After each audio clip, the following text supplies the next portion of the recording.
कई दशक पहले की बात है। एक घने जंगल में कई जानवर बसे थे। इनमें एक शेर भी था और उसके साथ उसकी सेवा में लोमड़ी, भेड़िया, चीता और चील जैसे जानवर थे। शेर ने लोमड़ी को अपना सहायक, चीते को अपना अंगरक्षक और भेड़िए को अपना गृह मंत्री बना रखा था। इनके अलावा चीता जंगल की खबरें भी लाता था। उसका काम खबरदार की तरह था। इन चारों को चापलूस मंडली कहा जाता था। भले ही वे शेर द्वारा ऊंचे पदों पर थे, लेकिन दूसरे जानवर इन्हें चापलूस कहकर हंसते थे। सबको पता था कि चारों को कोई काम नहीं था, लेकिन शेर की चापलूसी अपार थी। रोजाना चारों जानवर शेर के सम्मान में शब्द कह देते थे, जिससे वे बहुत खुश हो जाता था। जब भी शेर शिकार करता तो उसके बाद वह अपने सहायकों को भी खाने का हिस्सा दे देता था। इसके परिणाम स्वरूप लोमड़ी, भेड़िया, चीता और चील का जीवन बहुत आरामपूर्ण था। एक दिन चील ने अपने सभी चापलूस दोस्तों को बताया कि काफ़ी दिनों से सड़क के पास एक ऊँट बैठा हुआ है। भेड़िए ने पूछा कि क्या यह ऊँट अपने काफिले से बिछड़ गया है। लोमड़ी ने इस सवाल के साथ ही यह कहा कि चाहे वो कुछ भी हो, हम उसका शिकार करवा सकते हैं शेर से। इतना कहकर सीधे लोमड़ी शेर के पास पहुंची और बड़े ही प्यार से बोली, महाराज, हमारा दूत खबर लेकर आया है कि एक ऊँट हमारे इलाके में आकर सड़क के किनारे में बैठा हुआ है। मुझे किसी ने बताया था कि मनुष्य जिन जानवरों को पालते हैं उनका स्वाद काफ़ी अच्छा होता है, एकदम राजाओं के खाने के लायक। अगर आप कहें तो मैं यह ऐलान करवा दूं कि वह ऊँट आपका शिकार है। लोमड़ी की इस खबर को सुनकर शेर ने इसकी समीक्षा की और उसने इसे स्वीकार कर लिया। उसने यह निर्णय लिया कि ऊँट का शिकार करने का प्रयास किया जाएगा। अगले ही दिन शेर ऊँट के पीछे गया और जंगल के एक कोने में उसे देखा। ऊँट शेर को देखकर डर के मारे भागने की कोशिश करता है, लेकिन उसकी हालत काफ़ी बुरी होती है। उसकी पानी की कटौती हो चुकी है और उसकी आंखें पीली हो चुकी हैं। शेर ने ऊँट से कहा, दोस्त, तुम्हारी हालत क्यों इतनी खराब है? ऊँट दुखी मन से उत्तर देता है, महाराज, क्या आपको यह नहीं पता कि मानव कितने क्रूर होते हैं?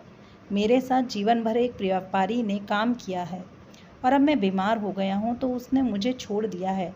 उसने सोचा कि मैं उसके लिए किसी काम का नहीं हूँ, इसलिए उसने मुझे अकेला मर जाने के लिए छोड़ दिया। अब आप ही मेरा शिकार करके मुझे मुक्ति दिलाइए। इन शब्दों को सुनकर शेर का दिल दुखी हो गया। उसने यह तय कर लिया कि यह ऐलान कर दिया जाएगा कि ऊँट का कोई भी शिकार नहीं करेगा। शेर की इस दयालुता को देखकर चारों चापलूस जानवर हैरान रह गए। धीमी आवाज़ में भेड़िए ने कहा कि यह तो कोई बड़ी दिक्कत है, लेकिन हम इसे किसी तरीके से शिकार कर देंगे। जंगल के राजा के आदेश के बिना हम कुछ नहीं कर सकते। ऊँट अब उसी जंगल में सुकून से रह रहा था। वह अच्छी तरह से हरी घास खाता था और एक दिन वह पूरी तरह से स्वस्थ हो गया। वह हमेशा शेर के प्रति आदर भाव बनाए रखता था और शेर के दिल में भी उसके लिए दया और प्यार था। अब शेर की शाही सवारी भी स्वस्थ ऊँट से होती थी। वह शेर के चारों पदाधिकारियों को अपने पीठ पर बैठाकर चलता था। एक दिन चापलूस जानवरों ने जंगल के राजा शेर से हाथी का शिकार करने की अनुमति मांगी। शेर ने स्वीकार कर लिया, लेकिन वह हाथी का शिकार करने में असफल रहा और उसे बहुत चोट आई। अब बीमार शेर बिना शिकार किए किसी तरह से अपनी ज़िंदगी जीने लगा। उसके साथी भी भूखे रह गए और उनके मन में यह ख्याल आया कि वे इस मुश्किल समय में कैसे अपनी भूख मिटा सकते हैं। सभी ने मिलकर एक योजना बनाई और इसे राजा के सामने रख दिया। सबसे पहले भेड़िए ने कहा कि महाराज, आप कितने दिनों तक भूखे रहेंगे? मेरा शिकार करके मुझे खा लीजिए, आपकी भूख मर जाएगी। फिर चील कहने लगी कि राजा साहब, भेड़िए का मांस खाने लायक नहीं होता है, आप मुझे खा लीजिए। चील को पीछे धकेलते हुए लोमड़ी बोली, तुम्हारा मांस इनके दांतों में ही लगा कर रह जाएगा, आप इसे छोड़िए, मुझे खा लीजिए।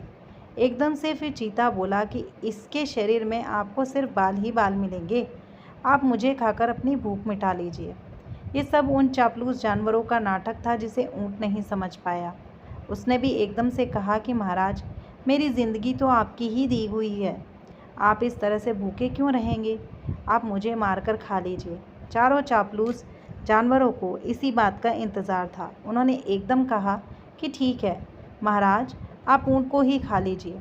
अब तो ये खुद ही कह रहा है कि मुझे खा लो और इसके शरीर में मांस भी काफ़ी ज़्यादा है।